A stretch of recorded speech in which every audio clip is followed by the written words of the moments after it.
ဒီနေ့ကျမတို့ပြပေးခြင်းတဲ့ OR လေးကတော့တသားနဲ့မမီရဲ့ချက်ကြွေလေးကိုတနေရာတိုင်းမှာသိမ်းကျင်တဲ့မေအတွက်ဒီဇိုင်းလေးဖြစ်ပါတယ်ရှင်။အရောင်လေးကိုလည်းလင်းလေးလိုချင်တာမို့လို့အဝါလေးရဲ့အစိမ်းလေးရဲ့လုပ်ပေးထားပါတယ်။အဝါအစိမ်းနှစ်ရောင်တဲ့ရိုင်းနေမှာဆိုလို့အပေးနားလေးမှာအဖြူလေးတွေကိုအခုလိုလေးထည့်ပေးလိုက်ပါတယ်။ဒီဖြူလေးတွေကကာလာတစ်ခုအနေနဲ့ပုံမှန်တော့မဟုတ်ဘူးပေါ့နော်။ဒါပေမဲ့အခုလိုထွက်လာတဲ့အချိန်မှာအမြင်လေးတွေဖြစ်နေအကြောင်းအမှာဖြစ်ပါတယ်။မချောက်ချောက်အချိန်မှာတော့လက်ပတ်လေးတစ်ခုစီရဲ့ချက်ကျွေးနှစ်ခုအပေါ်အောက်ထားပြီးတော့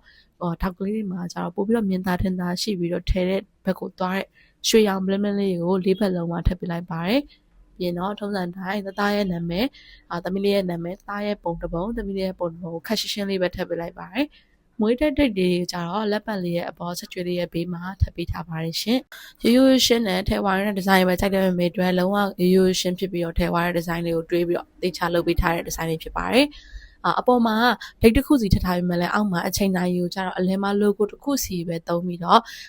6:42 AM 9:40 AM ဆိုပြီးတော့ဟိုဘက်ဒီဘက်လေးကိုပဲဒီဇိုင်းတစ်မျိုးနဲ့ trim ပေးထားပါတယ်နာမည်လေးကိုလည်းတအားကိုချစ်ဖို့ကောင်းတယ်ပေါ့နော်အာမန်သွင်းတဲ့ညွန့်စစ်တတာဆိုတဲ့နာမည်လေးတွေပါအခုကလေးရဲ့နာမည်လေးတွေအရင်ကမှလှပါတယ်ကွယ်ဒါလေးကကျတော့ပေါင်ချိန်လေးကိုလည်းအဲ့လိုပဲဟိုဘက်ဒီဘက်တစ်ခုစီအလင်းမ logo လေးတစ်ခုပဲထည့်ပြီးတော့ရှင်းလေးပဲထည့်ပေးထားပါတယ်ရှင်